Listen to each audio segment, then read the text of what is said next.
My name is Harper James. I'm 27 years old, and it's 2025 here in Austin, Texas. I never thought a single word could undo 3 years of love. But the night Ethan said he needed space, something inside me cracked so quietly, I almost missed the sound. I stepped back because I thought love meant letting someone breathe. But I didn't realize I was the one slowly suffocating. Stay with me till the end. Because sometimes the story you think is about heartbreak turns out to be a story about finding yourself. And if you enjoy stories like this, don't forget to subscribe. I still remember the evening Ethan asked for space. It was a Thursday, warm, slow, and strangely quiet, the kind of night where you'd expect peace, not endings.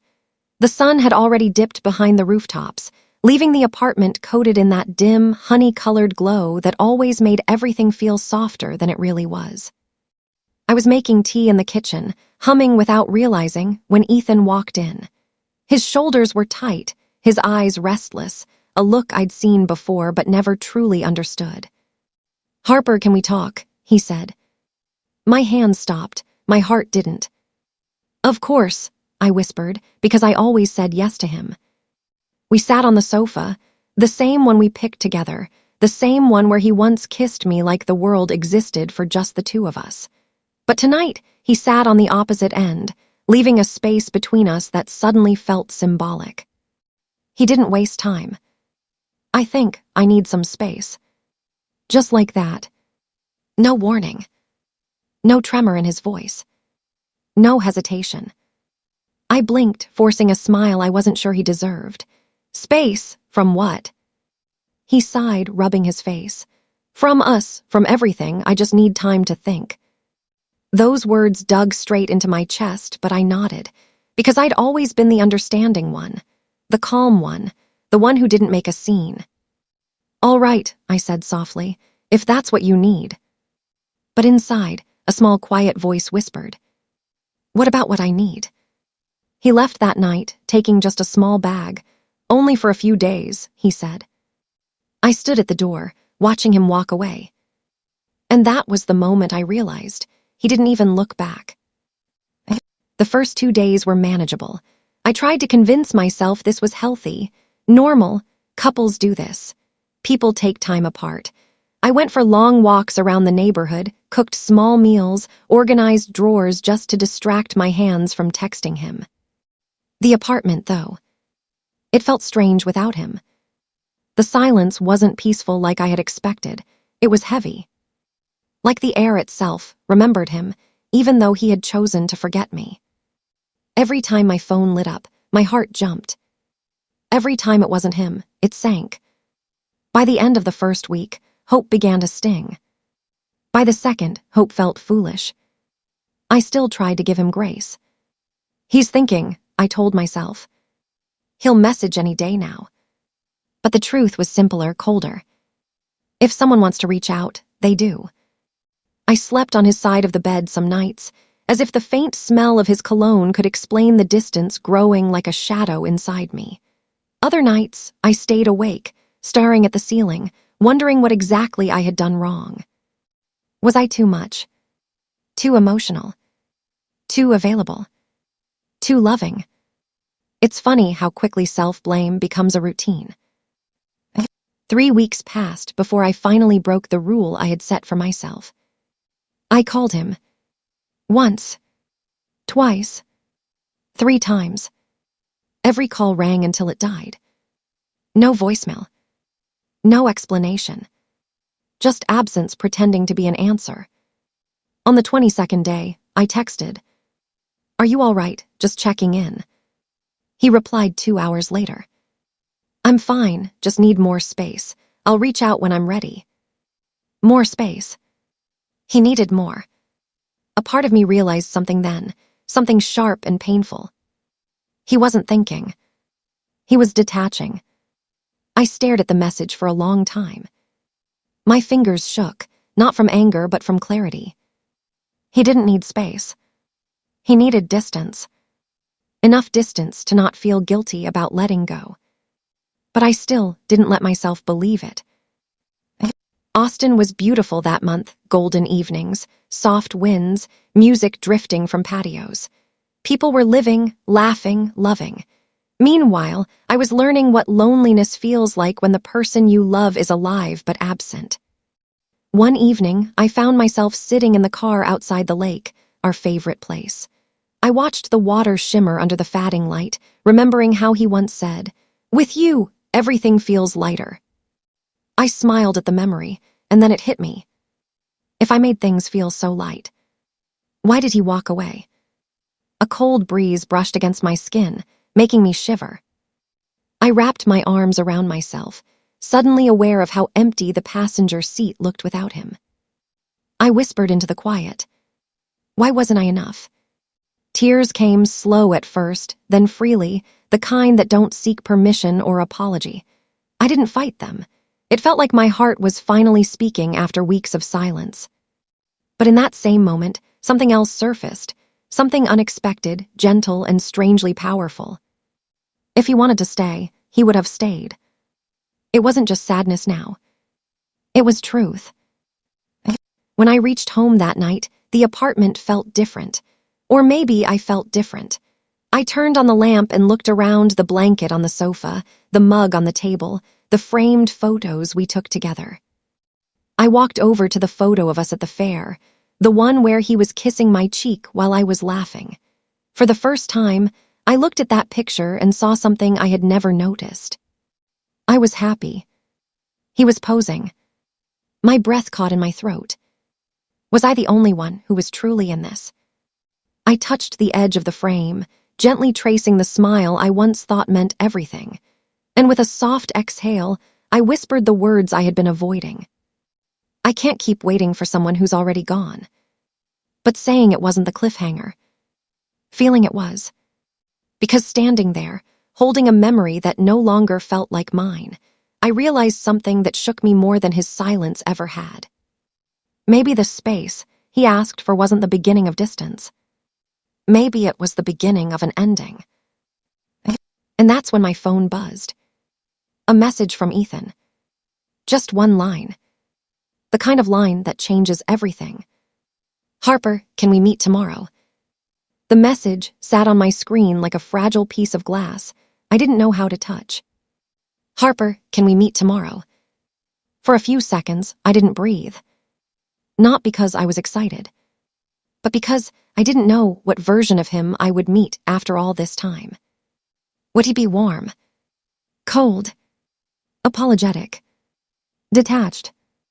Or worse, unchanged? My thumb hovered over the screen. I didn't reply straight away.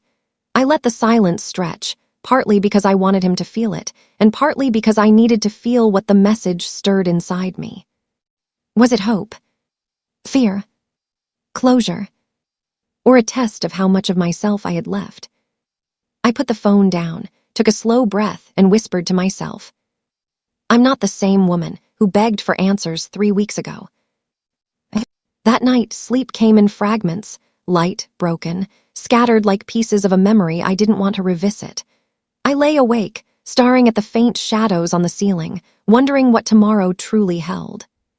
A conversation. An ending. A beginning I no longer wanted. At some point, in the early hours of the morning, I realized something quietly painful. I wasn't nervous about seeing him. I was nervous about seeing who I used to be with him. Morning arrived with a soft gray sky, as if the world itself was holding its breath. I made coffee but barely drank it. I stood in front of the mirror longer than usual, not to look beautiful, but to look like myself. For weeks, I'd felt like a faded version of the woman I once knew. Today, I wanted to be real. Raw. Unhidden. I wore a simple white shirt and jeans, nothing dramatic, nothing calculated. Just me. The woman who had learned, slowly and painfully, that kindness should not cost self-respect. He suggested a small cafe near the river, a place we hadn't visited in months. When I arrived, he was already there, sitting outside at a corner table. He looked up as I approached. For a moment, time paused. He looked tired, not physically but emotionally, like someone carrying words he didn't know how to share. "Hey," he said softly. "Hi," I replied, my tone gentle but firm. It wasn't cold. It wasn't warm. It was controlled. He stood up as if unsure whether he should hug me. I stepped back just enough to make the decision for him. We sat down. The air between us felt both familiar and foreign, like returning to a place you once loved, but no longer belonged to. He cleared his throat. "Thanks for meeting me." I nodded. "You asked." He winced slightly, as if the truth stung. "Yeah, I did." A waiter brought him a latte and placed a glass of water in front of me. Funny, he once knew my order by heart. Today, he didn't even ask. He took a breath. "I'm sorry, Harper." The words were soft. Too soft. "For what exactly?" I asked. My voice didn't shake. That surprised me. He looked down at his hands. "For disappearing, for not explaining things better, for making you feel like I didn't care." "But you didn't care," I said quietly. His eyes lifted, startled. "That's not." "You didn't call for nearly a month, Ethan. Even a stranger wouldn't ignore someone that long." He swallowed, the guilt visible. "I was overwhelmed," he said. "Work was stressful. My head wasn't in the right place. I felt suffocated not by you but by everything." I listened, but something inside me remained still. Detached. Observing. 3 weeks ago, his words might have broken me. Today, they didn't. "Why didn't you just talk to me?" I asked. His shoulders dropped. I didn't know how. I thought space would help. "It helped you disappear," I said softly, "not communicate." He closed his eyes briefly. "I know, I realize that now." Silence settled between us, heavy, reflective, honest. Then he said the words I didn't expect. "I miss you, Harper." I didn't react. I didn't smile. I didn't crumble. I simply asked, "Do you miss me, or the comfort I gave you?" He froze. I watched the truth form in his eyes before it reached his lips. I don't know," he whispered. And there it was. The truth. The answer to every unanswered text. Every stretch of silence. Every night I spent wondering what I had done wrong. He didn't lose me. He lost the version of himself he was with me, safe, supported, never challenged. He missed being loved, not me as a person. I leaned back in my chair, feeling a strange sense of calm. "Ethan," I said, "when you asked for space, I gave it because I respected you. But that same space made me realize something." He looked up, hopeful, afraid. "What did you realize?" I paused. "That you walked away long before you asked for space." His face fell, but I didn't stop. "And while you were figuring out your feelings, I was learning mine." He opened his mouth, but no words came. I continued gently. "I wanted clarity. I wanted effort. I wanted you to choose me, not out of convenience or habit, but with intention." A tear slipped down his cheek. Ethan never cried easily. Seeing it didn't break me. It grounded me. "Harper, I do choose you," he whispered. I shook my head softly. "You choose me today because you're scared of losing what you're used to. But where were you when I needed reassurance, or honesty, or just presence?" He looked at the table, defeated. "I'm sorry," he murmured again. "I know," I said, "but apologies don't rebuild what silence destroyed." Another pause. He breathed shakily. "So, what does this mean for us?" I looked at him, really looked at him, and for the first time since he walked away, the pain didn't twist inside me. It settled. It understood. "It means," I said quietly, "that I can't wait for someone who isn't ready to stand beside me." He blinked, stunned. "Are you ending this?" I exhaled slowly, calm, steady, unbroken. "I'm choosing myself this time." The words tasted bittersweet, like closing a book you once read with love but no longer recognize. Ethan stared at me, eyes glossy, lips trembling. He looked like a man realizing his choices finally had consequences. "Harper, please." But begging wasn't love. And guilt wasn't commitment. I stood up, gently placing my glass back on the table. "Take all the space you want, Ethan," I said softly. "Just don't expect me to wait in it." His breath caught. I turned, took a step, then another. And with every step, the weight on my chest lifted. By the time I reached the corner of the street, I wasn't the woman he left 3 weeks ago. I was someone new. Someone healing. Someone free. And for the first time in a long time, I didn't look back. The walk back home from the cafe felt strangely light, the sort of lightness that doesn't come from happiness, but from release. Like a knot inside me had finally loosened after weeks of tightening. Yet, beneath that newfound calm, a quiet tremor still lingered, the aftershock of letting go. I reached my apartment, closed the door behind me, and leaned my back against it. For a moment, I just stood there, letting the silence wrap itself around me, not as a weight this time, but as a witness. "I did it," I whispered into the stillness. The words didn't echo. They settled. I took off my shoes, walked to the living room, and sank onto the sofa. The same sofa where Ethan once sat, complaining about work. The same sofa where we planned short trips, argued about silly things, and watched films without really watching them. Tonight, it felt like mine. For the first time in months, it felt like a place I belonged without compromise. I leaned my head back and closed my eyes. Letting someone go isn't loud. It's quiet, painfully quiet. It doesn't happen in a single moment. It happens in pieces. And today, a big piece of me finally stopped holding on. The hours that followed weren't easy. Heartbreak doesn't disappear just because you choose yourself. Healing isn't a switch. It's a slow, deliberate unlearning of pain. Around 8 p.m., I made myself a bowl of pasta, simple, bland, but warm, comforting in a way that didn't demand anything back. As I ate, my phone buzzed. For a split second, instinct made my chest tighten, old habits die hard. But when I saw the notification, it was Ethan. It was my best friend, Mia. "Mia, saw your location earlier. You okay?" I stared at her message, the kindness in it almost overwhelming. I typed slowly. "Me. I'm all right. I'll call you in a bit." In truth, I wasn't ready to speak out loud yet. Sometimes the first person you need to talk to is yourself. After dinner, I stepped out onto the small balcony overlooking the quiet evening street. Strings of lights hung across neighboring houses, warm and soft against the deepening sky. I breathed in the gentle Texas air, thick with the scent of night-blooming flowers and summer dust. Down the street, a couple laughed as they walked their dog. A child rode a bike in loops. Someone played soft music from an open window. Life was happening. Beautifully. Indifferently. Unapologetically.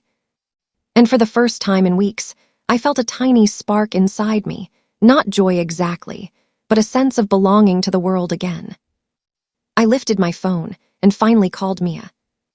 She picked up immediately. "Harper, what happened? Are you home?" I sat down on the balcony floor, pulling a blanket over my knees. "We talked," I said quietly. "Oh no," she breathed. "What did he say?" "Everything I already knew deep down," I replied. I explained it all, the cafe, his apology, the confusion in his eyes, the way he said he missed me, and the way it didn't shake me like it once would have. When I finished, there was a long silence. Then Mia exhaled slowly. "I'm proud of you." That phrase hit something deep inside me. I didn't realize how much I needed to hear it. I thought I'd break, I admitted, but I didn't. "That's because you've already broken," she said gently. This is you stitching yourself back together." I swallowed the lump forming in my throat. "Do you think I made a mistake?" I asked. "No," she said firmly. "You made a boundary, and boundaries aren't mistakes." A soft smile touched my lips. "I'm just tired," I whispered. "I know, but tired isn't defeated, Harp. It's just the pause before strength." We talked for another half hour, about small things, real things, grounding things. By the time the call ended, my chest felt lighter. The night air brushed against my skin as I looked up at the stars peeking through the clouds. For the first time since Ethan asked for space, I didn't feel abandoned. I felt emerging. Later, as I got ready for bed, I caught my reflection in the mirror. My hair was messy from the wind, my eyes slightly puffy, but there was something new there, a softness not born of sadness, but of acceptance. I touched my reflection gently, almost as if reassuring myself. "You're still here," I murmured. "And you're learning." I turned off the lights, slid beneath the covers, and let a slow breath steady me. The first night, after a breakup, is always the quietest. The bed feels too big. The air too still. Your mind too loud. But tonight felt different. Tonight, the quiet didn't scare me. It held me. I closed my eyes, expecting sleep to play hard to get, but it came more easily than I imagined. Still, just before drifting off, a single thought flickered through my mind. This is what freedom feels like: painful, messy, gentle, and yours. The next morning, sunlight spilled through the curtains like an uninvited guest. I blinked awake slowly, the world feeling slightly new and slightly strange. For a moment, I forgot everything, then remembered all at once. Ethan. The cafe. My choice. My voice. I sat up, rubbing my eyes. And that was when I noticed it. My phone flashing with a notification. From Ethan. A message typed at 1:17 a.m. "I can't sleep. I keep thinking about us. Can we talk again tomorrow?" My heart tightened, not from longing, but from clarity. He was beginning his cycle of confusion. And I was beginning my journey out of it. I didn't reply. Not immediately. Not carelessly. I placed the phone face down on the bed, exhaled deeply, and whispered. This time, I choose peace. But peace never arrives without its tests. So when the phone buzzed again minutes later, I already knew. This wasn't over yet. The phone buzzed again. Once, twice, then a long pause, as if even the notifications were holding their breath.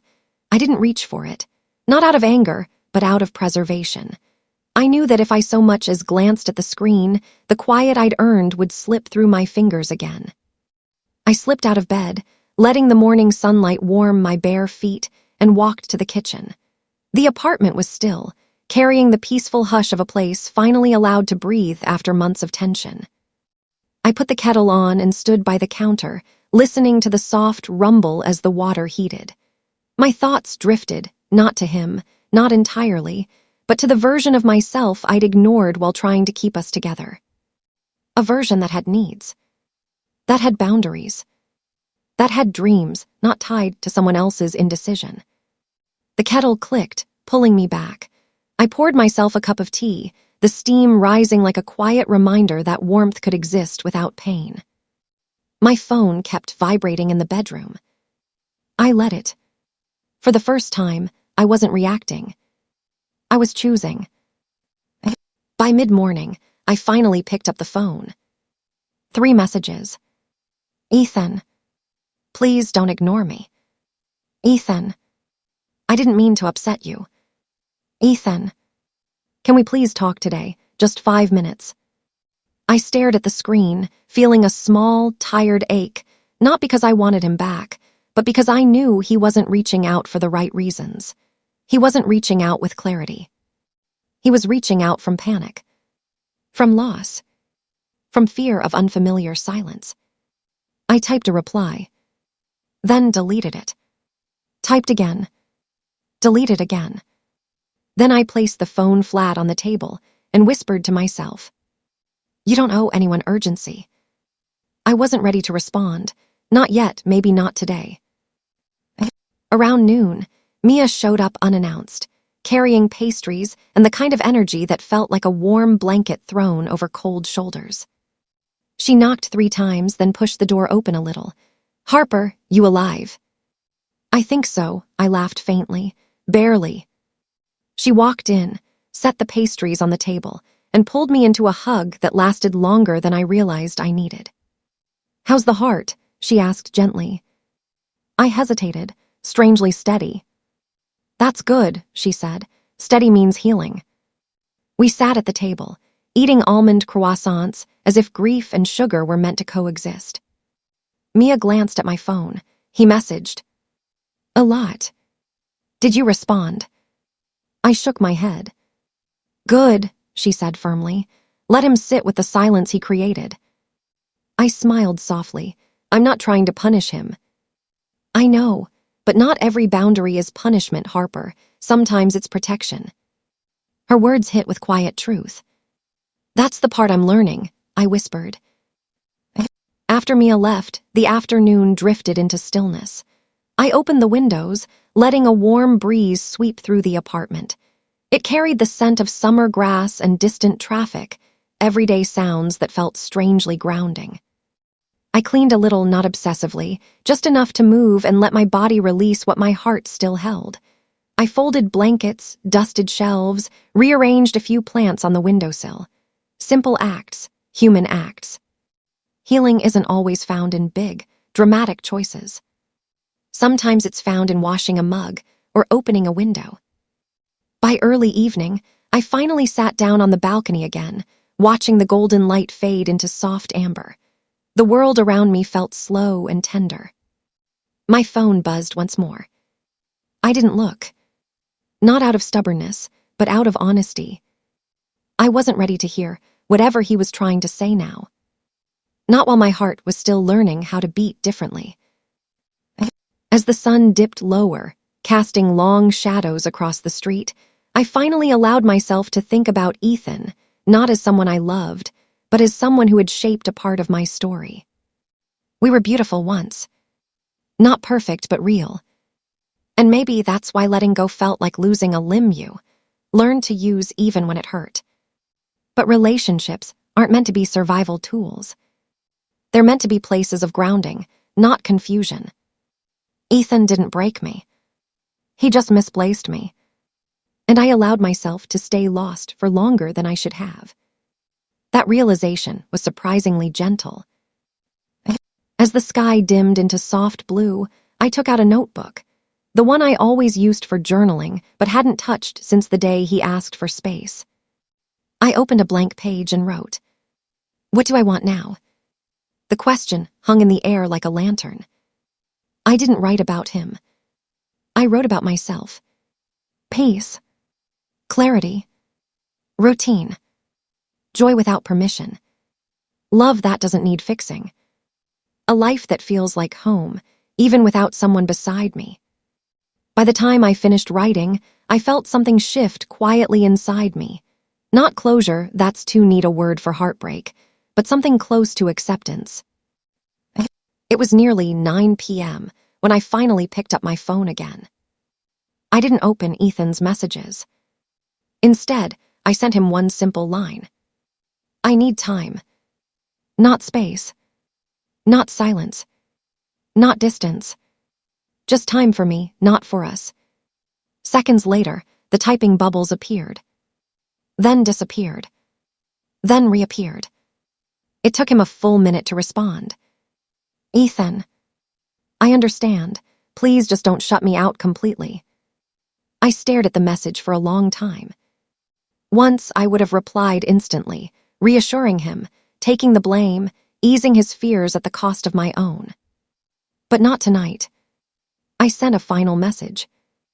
I'm not shutting you out. I'm finding myself again.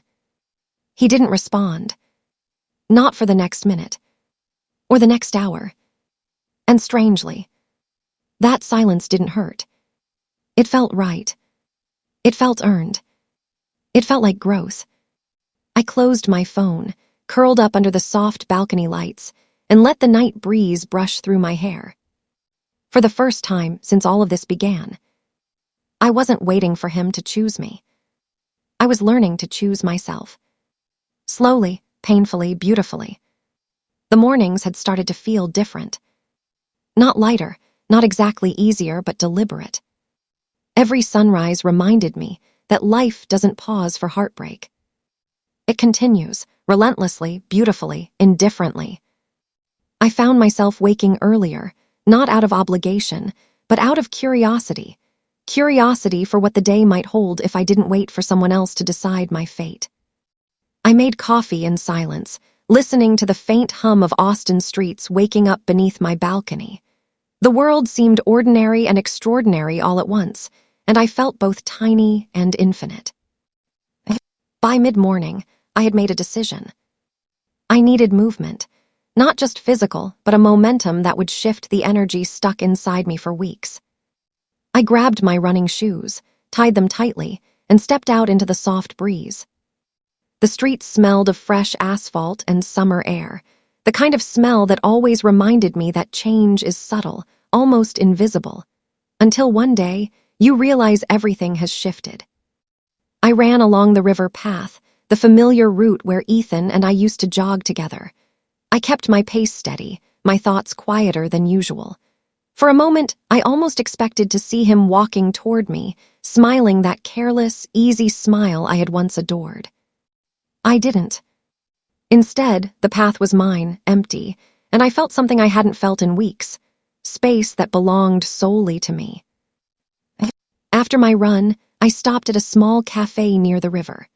I ordered a latte and a croissant, and for the first time, I sat alone at the large corner table without glancing at my phone every few seconds.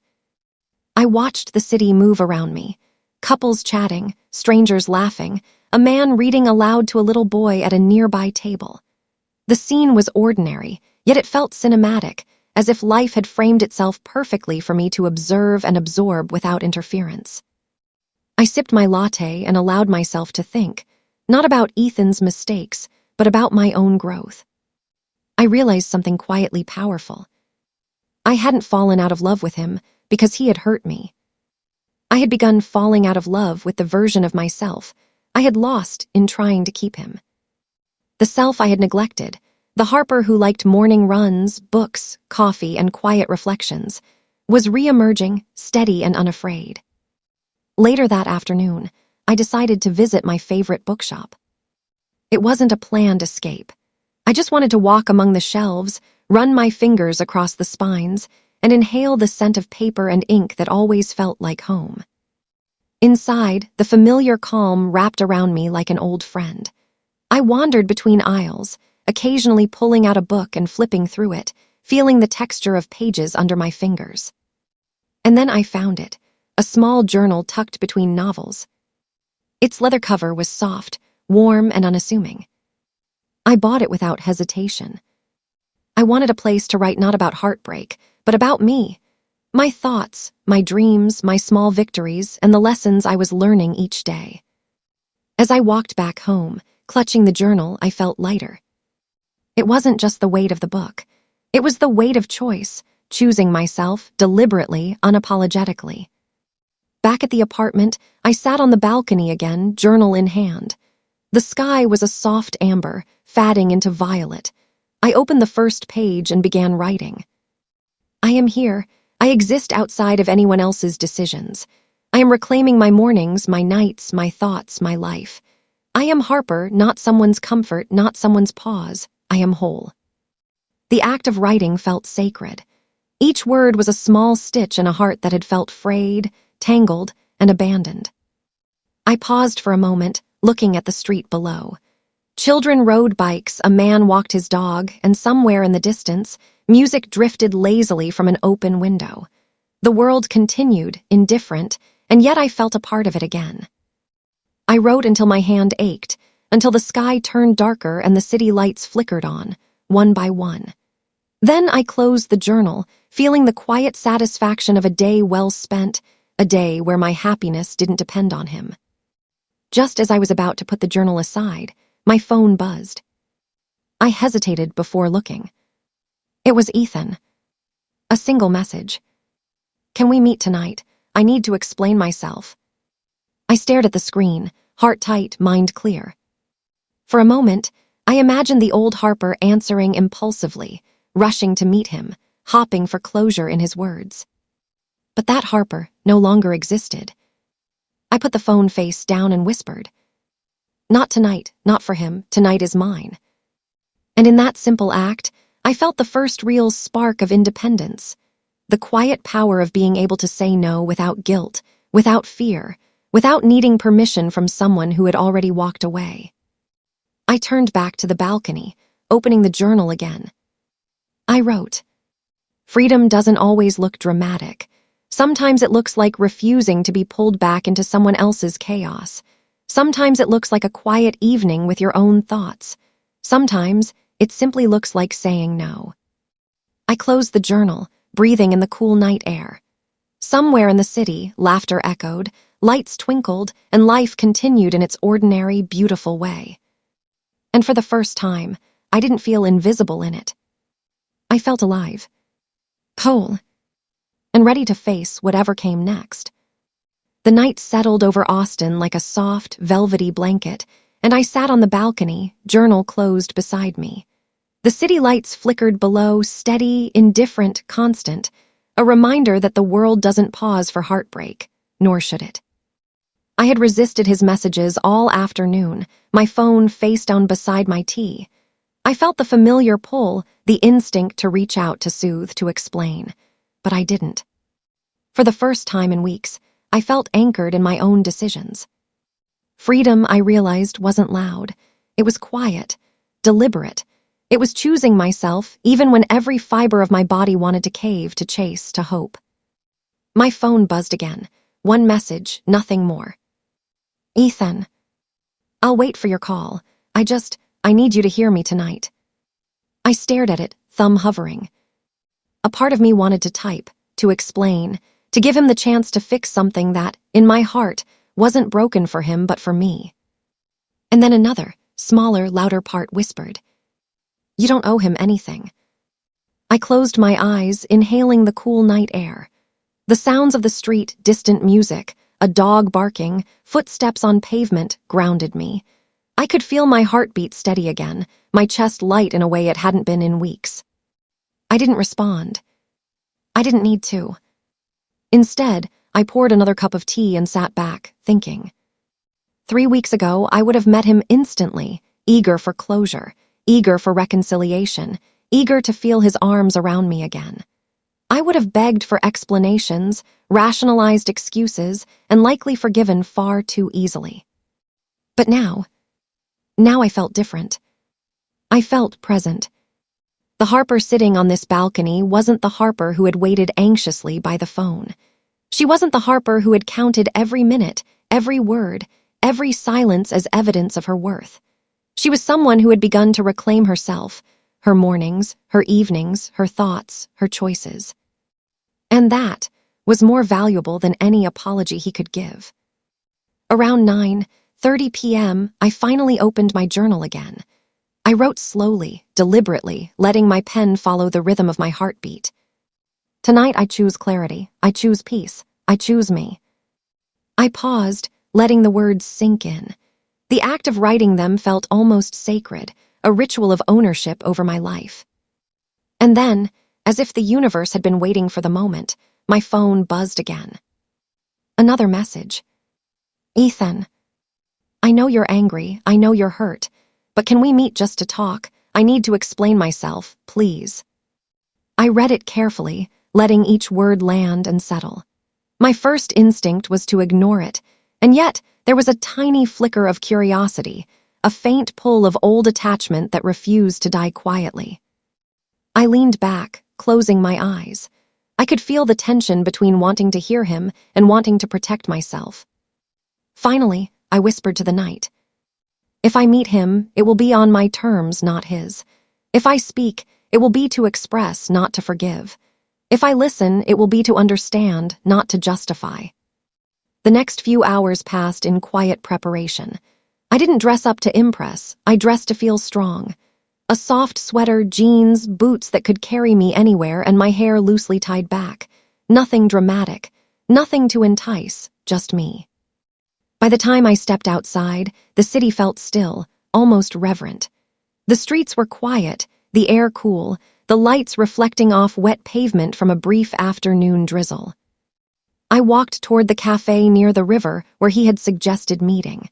Every step felt heavy with anticipation and light with liberation, a paradox I had learned to hold. I arrived to find him already there, waiting, hands wrapped around a coffee cup. He looked at me as I approached, eyes wide and tense, as if he wasn't sure what he would find. "Harper," he began. I held up a hand, stopping him mid-sentence. "Let's sit," I said softly, "but I need to speak first." He nodded, wordless, and I felt the small, strange thrill of control, the thrill of finally being the one who sets the pace. I took a deep breath, looking out at the river flowing silently beside us. "Ethan," I said, my voice steady, "I've spent the last few weeks understanding something important. Space, time, distance. It's not about you needing it from me. It's about me discovering that I need it from you, from us, from everything that wasn't serving me." He swallowed, looking slightly taken aback. I just wanted to fix things." "You can't fix something that wasn't yours to break," I said gently. He winced.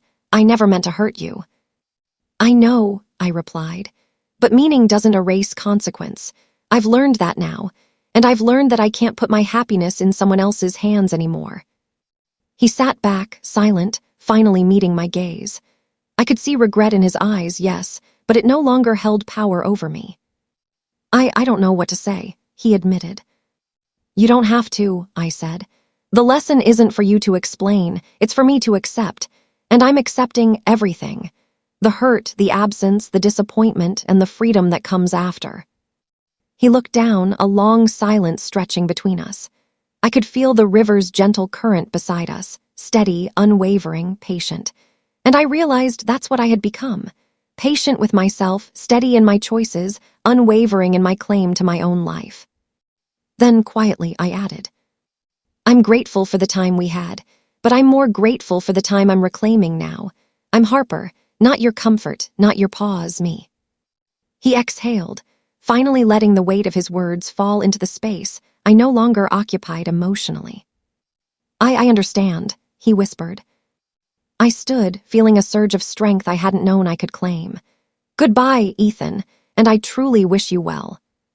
No begging, no lingering, just a firm, gentle goodbye that belonged entirely to me.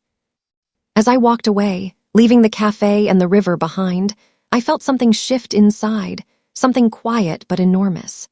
The night air was cool against my skin, but I felt warmth where it mattered. In my chest, in my mind, in the small but powerful space I had carved for myself. Freedom didn't scream. It didn't demand attention. It simply existed. And now I existed in it. For the first time in a long while, I didn't look back. I walked into the city night, alone but not lonely, steady but not cold, and deeply, entirely alive. The morning sunlight spilled through the blinds, soft and golden, and for the first time in weeks I didn't feel the urge to reach for my phone the moment I woke. The silence was no longer heavy. It was quiet, intentional, mine. I stretched, letting the warmth of the sun seep into my skin, and realized something. Life goes on, whether or not we're waiting for someone to return. And I wasn't waiting anymore. I started the day with a slow cup of coffee, sitting at the kitchen counter and watching the city wake. Birds chirped outside, the hum of distant traffic filled the air, and somewhere a door slammed lightly. It was mundane, ordinary, and yet it felt sacred. This ordinariness was mine to claim. I flipped through my journal from the night before. Lines I had written, small affirmations, sketches of thoughts, all of them pointed to one thing, self. The Harper I had buried under apologies, compromises, and unreciprocated love was returning. Stronger, calmer, present. Around mid-morning, I decided to venture out. Not for him, not for anyone else, but for myself. I walked to the local art gallery, a place I had avoided when we were together. It had seemed frivolous once, or maybe selfish. But today, it felt necessary. The gallery smelled faintly of paint and varnish, a mixture of creativity and quiet ambition.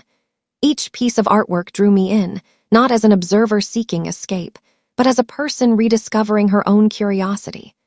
I lingered by a painting of a river at dawn. The light on the canvas reminded me of mornings I had spent thinking about him, mornings that now belonged solely to me. A young artist stood nearby, explaining their work to a visitor. I listened, not fully attentive, but absorbing the idea that people created their own worlds, their own narratives, their own light. It hit me that I had the same power. I could shape my life, write my story, and set boundaries with intention.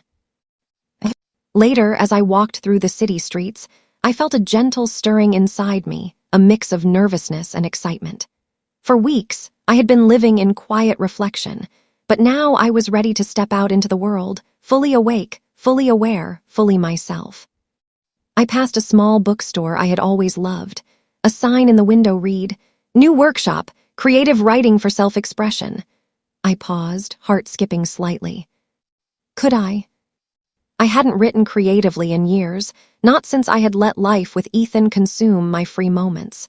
But the idea called to me, gentle but persistent. It wasn't about proving anything to anyone. It was about reclaiming my voice.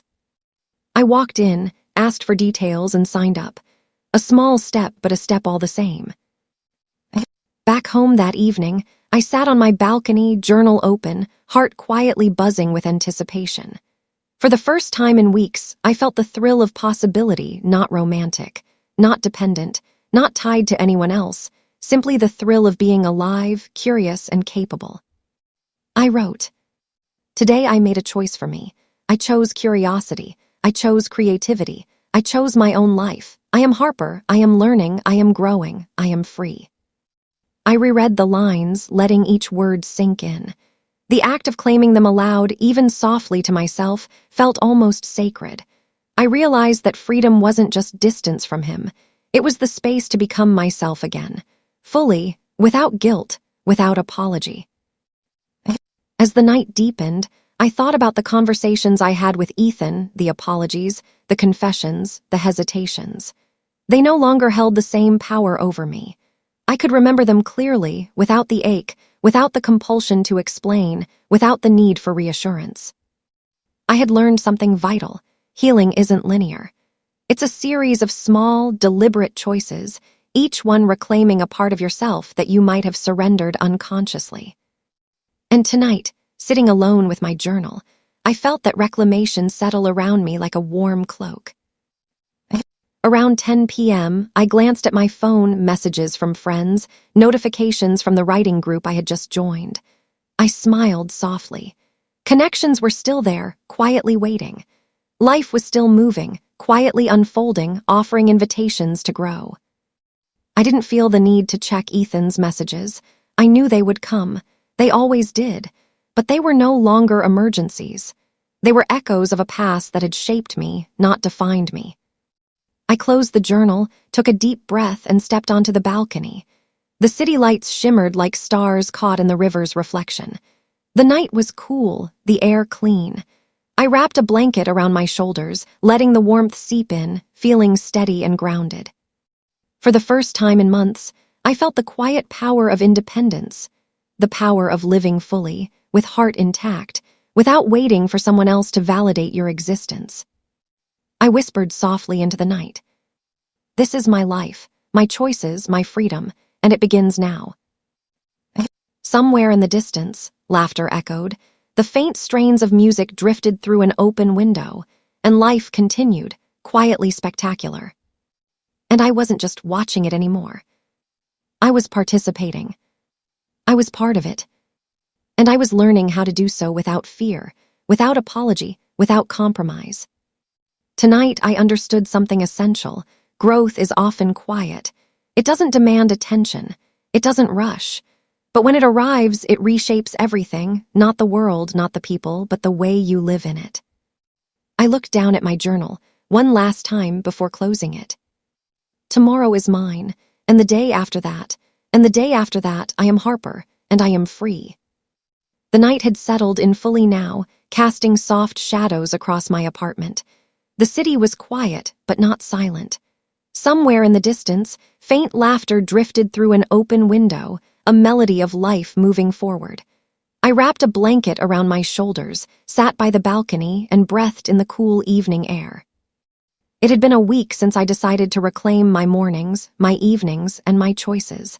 And each day had felt like a small victory, a proof of my own resilience. But tonight felt different. Tonight, I felt a clarity that went beyond simple reflection. Earlier in the day, I attended my first creative writing workshop. The room was small, filled with soft light and the smell of paper and ink. People sat in circles, notebooks open, eyes curious and hopeful. I felt a flicker of nervousness as I introduced myself, but it passed quickly. This was not about impressing anyone. It was about showing up for myself. And as the session progressed, I felt something I hadn't in months: excitement. Excitement for ideas. Excitement for expression. Excitement for life, my life. One exercise asked us to write about a turning point, a moment that defined us. I wrote about Ethan, about the space he asked for, and about the moment I realized I no longer needed to be tethered to someone else's indecision. I read it aloud to the group. My voice trembled at first, then steadied. The words felt honest, raw, and entirely mine. When I finished, the group nodded, some smiling gently, some whispering quiet words of encouragement. And in that moment, I felt seen. Not by him, not by anyone from my past, but by myself. I had finally claimed my own story. After the workshop, I walked through the streets slowly, letting the evening air brush against my skin. My journal was tucked under my arm, filled with fresh ideas, affirmations, and sketches of moments I wanted to capture. Somewhere, the thought of Ethan tried to creep back in, whispering old doubts. Did you do the right thing? Should you have answered him? I breathed deeply, letting the wind carry the doubts away. I knew the truth now. The right thing was always choosing me, always honoring my own peace. And peace, I realized, wasn't just absence of pain. It was presence. Presence in my own life, my own choices, my own body, and my own mind. Back at my apartment, I made myself a simple dinner. The act of cooking felt meditative, grounding. Chopping vegetables, stirring sauce, tasting, adjusting, every movement was deliberate, every choice mine. As I ate, I looked around my apartment. It was quiet, soft-lit, and entirely mine. A sanctuary. I realized I had been living in spaces that belonged partly to someone else for too long. But now every corner, every shelf, every shadow was mine to shape. I smiled softly. For the first time in months, I felt complete in my solitude. Later, I stepped out onto the balcony again. The city stretched below me, lights shimmering like scattered stars. I could feel a calm pulse of life surrounding me, life that I could participate in fully, without fear or hesitation. I opened my journal and wrote. Today I chose me. Today I embraced my voice, my creativity, my presence. I am not waiting. I am living. I am Harper. And I am free. I read it aloud softly. The words felt like a small anthem, a quiet declaration to myself that I no longer needed external validation to feel whole. And then, as if to test me, my phone buzzed. One message. From Ethan. I've been thinking, I miss us. Can we talk tomorrow? I stared at it, feeling the familiar twinge in my chest. But this time, it was different. The ache was softened by clarity, by distance, by understanding. I typed a reply, then deleted it, typed again, deleted again. Finally, I placed the phone face down. Not out of anger, not out of spite, but because I had already answered the question he was asking, silently, within myself. I whispered softly, I don't need to respond. I've chosen peace. I've chosen me, and that's enough. I looked up at the stars peeking through the night sky. A gentle breeze stirred, carrying the sounds of life, music, laughter, movement. And I realized something profound. Independence isn't loneliness. It isn't bitterness. It is presence. It is clarity. It is reclaiming the parts of yourself you had given away. And I felt it, that small but steady flame of confidence, courage, and calm. I was Harper. Whole. Healing. Free. And this was only the beginning. As I closed my journal and leaned back, letting the night envelop me, I knew the journey ahead would still have moments of doubt, whispers of the past, and tests of my resolve. But for the first time, I felt ready. Ready to walk forward. Ready to create. Ready to live entirely on my terms. And as the city continued its quiet symphony below, I smiled. Because I finally understood, freedom isn't about being without someone. Freedom is about being fully with yourself. The sunlight streamed through the window, sharp and golden, waking me gently. I didn't reach for my phone first thing, nor did I linger in the bed trying to steal a few extra minutes of sleep. Instead, I sat up, letting the morning light wash over me, feeling a sense of quiet anticipation I hadn't known in months. It was strange, liberating, to wake without lingering shadows of expectation, without the soft ache of uncertainty. The world outside my window hummed softly with life, indifferent, constant, and perfect in its own rhythm. And for the first time, I felt like I was moving in sync with it. I decided to go for a walk through the city streets, not with purpose, but with presence. Each step felt deliberate, measured, grounding. The crisp air brushed against my cheeks, carrying faint scents of freshly baked bread and morning coffee from the corner cafe. Birds chirped in the distance, and a light breeze stirred the leaves on the trees. Ordinary things, yet entirely profound. I found myself thinking about the weeks that had passed, the silence, the unanswered messages, the quiet nights with only my thoughts for company. And yet, instead of bitterness, I felt gratitude. Not for him, not for the pain, but for the clarity it had given me, for the opportunity to reclaim myself. I realized then that strength isn't always loud. Sometimes it is subtle, a quiet refusal to be pulled into the chaos of someone else's indecision. Sometimes it's standing in a sunlit street, breathing in the world, and feeling fully present in your own skin. By mid-morning, I found myself at a small community center hosting workshops on personal growth and mindfulness. I had signed up impulsively a few days ago, curious to explore what it meant to live deliberately. Today was the first session. The room was modest, with soft mats and cushions arranged in a circle. A few people had arrived early, sipping tea, talking in hushed tones. I chose a seat near the window, letting the morning light warm my hands as I folded them in my lap. The instructor, a calm woman with gentle eyes, began by asking us to share one thing we hoped to gain from the session. My heart fluttered slightly, the familiar pull of vulnerability rising. But this time, I didn't flinch. "I want to be fully present," I said softly. "I want to live without waiting for someone else to define my worth or my happiness." The room was quiet. A few nodded. She smiled gently. "That's a beautiful intention," she said. "Presence is the foundation of freedom." The exercises that followed were simple but profound. Breathing techniques, visualizations, guided reflections.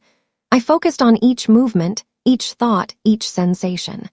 I felt tension in my shoulders melt away, the weight in my chest loosen, the echoes of past heartache fade. At one point, we were asked to imagine a place where we felt entirely ourselves, entirely safe, entirely free. I pictured my apartment balcony, the river beyond, the soft glow of evening light. I imagined writing in my journal, walking through streets that belonged to me, laughing without hesitation. And in that imagined place, I felt a stirring, a small flame of joy, quietly burning, independent, resilient. After the session, I stayed behind to speak with the instructor. "You've been through something," she said gently, as if reading the lines of my expression. "But I can see your presence. You're reconnecting with yourself." I nodded, a faint smile playing on my lips. "It's a process, but I feel it, slowly." "Good," she said. "Healing always begins quietly, with small steps that feel almost imperceptible, but those are the ones that matter most." I walked home afterwards, the city alive around me. Cars moved past, people chatted, and the hum of life felt like a soft soundtrack to my own thoughts. For the first time in a long while, I felt entirely separate from past hurts, yet completely grounded in who I was becoming. Back at the apartment, I poured myself tea and sat on the balcony with my journal open. I began to write. Today I claimed presence. Today I honored myself. Today I realized that freedom isn't just leaving someone behind. It's stepping fully into your own life, even when it feels uncertain. I am Harper. I am learning. I am growing. I am free. The act of writing felt sacred. Each word a stitch in a heart that had been frayed, each sentence a reminder that I could create meaning from loss. I closed the journal and leaned back, letting the evening breeze wash over me. The city lights reflected in the river like tiny lanterns, steady, constant, serene. I realized that while the world continued, indifferent, I was no longer drifting with it. I was part of it, fully awake, fully myself. Just as I was beginning to feel the quiet satisfaction of the evening, my phone buzzed. A message from Ethan. "I miss you. Can we talk tomorrow?" I stared at it for a long moment. The familiar ache rose in my chest, but this time it was tempered by clarity. I didn't type. I didn't reach. I simply let it sit, unread, knowing my answer was already written in my actions, in my choices, in the life I was claiming for myself. I whispered softly into the night. "I am not waiting for you. I am not chasing you. I am choosing me." And in that choice, I felt power. Not vindictive power, not revengeful, but the quiet, steady, unshakable power of someone who knows her worth, her path, and her right to be whole with or without anyone else. The night stretched on, soft and gentle, and I sat there, wrapped in the warmth of my blanket, breathing in the cool night air. The city hummed, and I hummed quietly with it, a melody of life, presence, and reclaimed selfhood.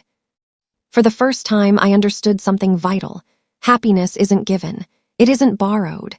It is grown quietly, deliberately within yourself. And tonight, I was growing it, one quiet, deliberate step at a time. The night was still, but I wasn't alone. In the quiet of my apartment, I was surrounded by presence. Not his presence, not anyone else's, but my own. It was solid, warm, undeniable. The kind of presence that comes after weeks of silence, after evenings spent thinking, after mornings reclaimed.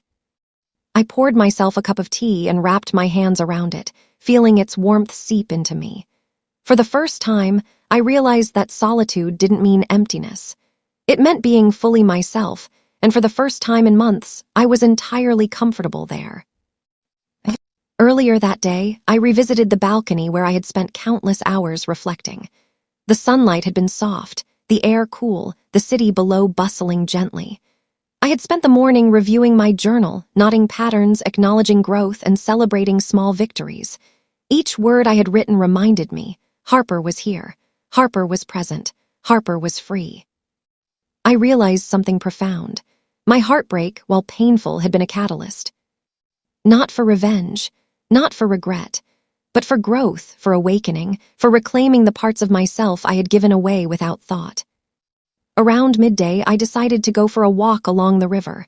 The path was familiar, the same one Ethan and I had once jogged together. Yet today, it felt different. Every footstep was deliberate, measured. Every breath was mine. I watched the sunlight glint on the water, the way it danced and shimmered, unstoppable and alive. I felt that same energy in myself. Life moved forward endlessly, beautifully, and so could I. Somewhere along the path, I stopped and took out my journal.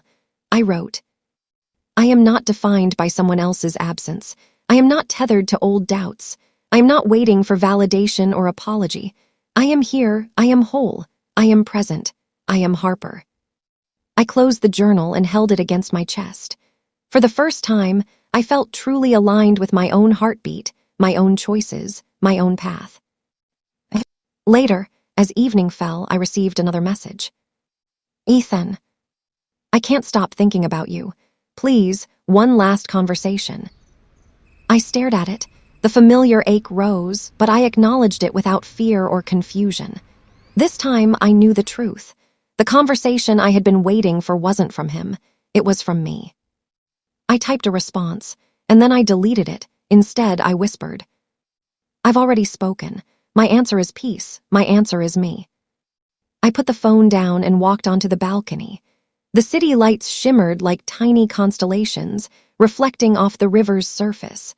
I wrapped my arms around myself and took a deep breath. It struck me then, freedom isn't loud. It isn't dramatic. It doesn't demand attention. It is quiet, steady, unwavering. It is the courage to say no, the courage to choose yourself, the courage to be alive in your own skin. That night, I opened my journal again and wrote a final reflection on the journey so far. I have learned that love is not always enough. That space is sometimes not distance, but freedom. That growth comes quietly in the decisions we make for ourselves. That healing is deliberate, patient, and profound. I am Harper. I am whole. I am free. The act of writing these words was almost ceremonial. Each sentence a stitch in the fabric of my heart, each word a declaration of my independence, each line a promise to myself. I will never compromise my peace for someone else's indecision again. As midnight approached, I sat quietly watching the stars above the city. Life continued, people laughed, cars moved, music floated lazily from an open window. And I felt it, a profound, unshakable sense of completion. Not in revenge, not in reconciliation, but in self-possession. I whispered softly, I am enough, I am present, I am alive. And for the first time in months, the night didn't feel heavy. It felt expansive, endless, open, mine. I realized something essential.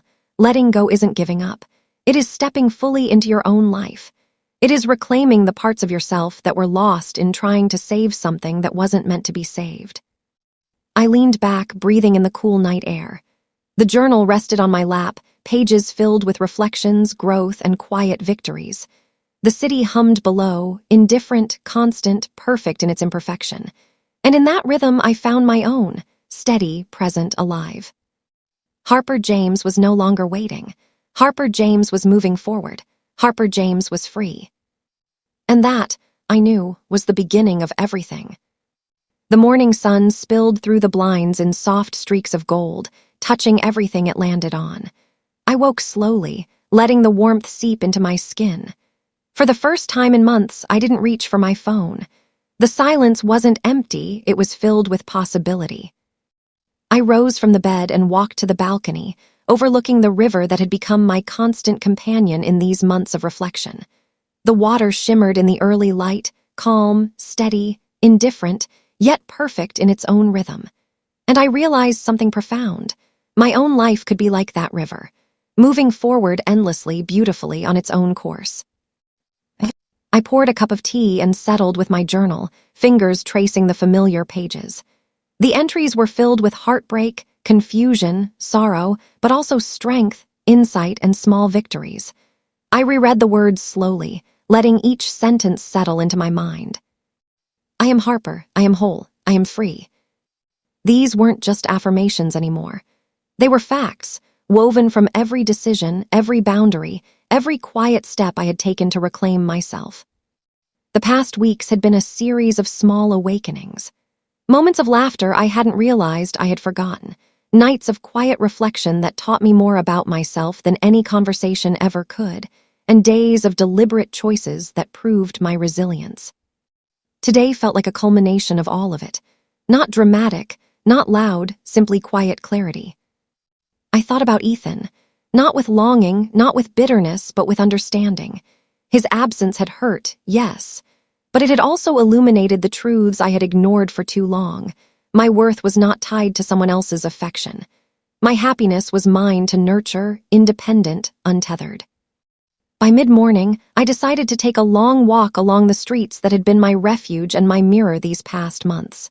The city was alive, soft hums of traffic, birds in the trees, the faint scent of bakeries and coffee shops drifting in the breeze. Everything ordinary, yet now it felt profound. Each step was deliberate. Each breath reminded me of the life I was reclaiming. I passed the little cafe where Ethan and I had shared countless mornings. I paused, briefly, just long enough to acknowledge the memory without letting it pull me back. Then I kept walking. I felt a lightness in my chest that hadn't been there for months. Not the kind of reckless joy that blinds you, but the quiet, steady, unshakable joy of someone fully present in her own life. At the riverside, I paused again. The water reflected the morning sky like a mirror, endless and open. I pulled out my journal, not to write, but to simply sit and absorb the moment. The breeze tousled my hair, soft and insistent, reminding me that the world doesn't wait, and neither should I. I realized I had been waiting too long. Not for him, not for answers, not for closure. I had been waiting for myself. And now I found it. Not in moments of distraction, not in messages, not in reconciliation, but in presence, in quiet strength, in deliberate choice. A small smile touched my lips as I wrote a single line in the journal. I choose myself, today, tomorrow, always. The act was simple, almost mundane, yet the weight behind it was enormous. It was not just a sentence, it was a declaration. It was a reclaiming of everything I had surrendered without thought. I closed my eyes, letting the sound of the river and the distant cityscape fill the space around me. I breathed deeply, feeling the tension leave my shoulders, the ache ease from my chest. In that moment, I understood something fundamental. Freedom isn't given. It isn't taken.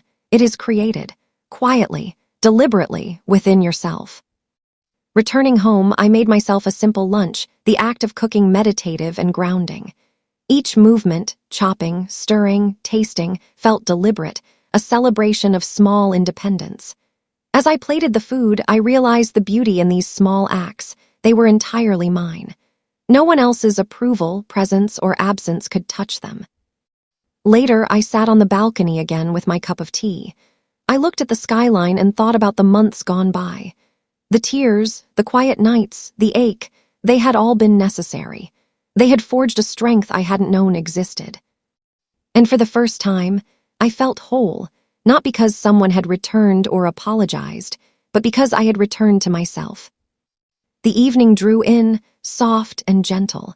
The city lights reflected off the river, like tiny lanterns flickering in a steady rhythm. I wrapped myself in a blanket, journal resting on my lap, tea warm in my hands. A faint ping from my phone made me glance down. A message from Ethan. "Can we talk?" I realize now. I felt a familiar pull, a ghost of old longing, but I did not pick up. Instead, I let the phone rest unread. My answer had already been written in my actions, in my choices, in the life I was reclaiming. I whispered softly, not for him, not for anyone. "I am enough, I am free, I am Harper." The city hummed around me, indifferent, perfect, constant, and I smiled. The ache that once defined my nights had softened into clarity. The uncertainty that once haunted my days had transformed into resolve. Tonight, I understood something essential. Love, space, heartbreak, they do not define you. They refine you. They guide you back to yourself if you let them. And I had let them. I closed my journal and leaned back, letting the night envelop me. I was not waiting for him. I was not defined by his absence or presence. I was defined by the quiet, deliberate life I was building, step by step, choice by choice, heartbeat by heartbeat. Harper James was no longer the woman who stepped back and waited. She was the woman who stepped forward and lived. She was whole. She was free. And tonight, I finally believed it. The city had fallen into quiet by the time I stepped onto the balcony. Streetlights flickered softly, casting delicate shadows over the buildings. The river below reflected the night sky like a ribbon of stars, steady, unwavering. I wrapped a blanket around my shoulders, feeling its warmth seep into me, and took a deep, steady breath. It had been months since Ethan asked for space. Months since I had questioned myself, traced shadows on the ceiling, and let silence fill the spaces between my thoughts. Months since I had imagined conversations, apologies, reconciliations that never came. And now, for the first time, I felt complete. I remembered the early days of this journey, the restless nights, the unanswered messages, the hollow moments where hope and doubt collided endlessly. The ache had been sharp, almost unbearable, but it had also been necessary. Each pang of longing, each silent evening, each reflection had carved out space for growth, self-respect, and clarity. Tonight, I understood something vital. Love, when unreciprocated, isn't failure. Heartbreak isn't defeat. Space isn't abandonment. They are all invitations to return to yourself, to remember who you are beyond someone else's presence or absence. Earlier that evening, I had visited a small park by the river. The air was cool, the the scent of autumn leaves drifting faintly. I watched families and friends, couples and lone walkers, all moving forward in their own rhythms. And I thought about how life always moves, relentlessly and beautifully, regardless of what we lose or leave behind. I realized that I too was moving. Slowly, deliberately, quietly, not with desperation, not with longing, but with presence, with choice, with acceptance. A memory surfaced, Ethan standing in our kitchen, casual, almost hesitant, saying the words that had fractured my world. "I need space." At the time, I had thought it was a request born of love, a plea for freedom within the bond we shared. I had stepped back, believing I was honoring him. Now I saw the truth clearly. Space had been his excuse for absence, yes, but it had been my opportunity. My opportunity to reclaim mornings, evenings, laughter, and silence that were once borrowed. My opportunity to learn that self-respect and peace could exist without someone else's validation. Back at the balcony, I opened my journal one last time. I wrote deliberately, slowly. I have lived through silence, heartbreak, and uncertainty. I have felt longing, confusion, and pain. And I have learned that my presence in my own life is not contingent on anyone else. I am whole. I am free. I am Harper. I closed the journal and held it against my chest. Each page felt heavy with experience, yet light with release. It was a record of growth, of survival, of quiet victories. It was mine, completely mine. The phone vibrated softly on the table beside me. I glanced at it. A message from Ethan. "Can we talk? I realize I've made a mistake." I stared at it, feeling the familiar flutter of old longing. But the ache was no longer sharp. The pull no longer insistent. I realized that my answer didn't need to be typed, spoken, or explained. It had already been written in every choice I had made in these months. I whispered to the night, "I am not waiting, I am not chasing, I am living." And in that simple declaration, I felt the final threads of old dependency unravel. I stepped back from the railing and looked out over the city. Lights shimmered on the river like scattered stars. The hum of life continued, cars, distant laughter, footsteps echoing through the streets, indifferent, constant, beautiful. And in that rhythm, I found my own. A soft smile curved my lips. For months, I had sought validation from absence and presence alike. Now I sought it from myself, and that, I realized, was enough. I sank into the balcony chair, blanket wrapped tight, journal closed beside me. I let the night wash over me, each star a quiet witness to my journey. The ache, the longing, the doubt, all softened into clarity.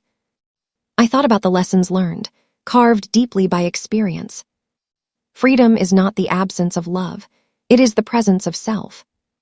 Space is not rejection. It is an invitation to reclaim your life. Healing is not linear, but deliberate.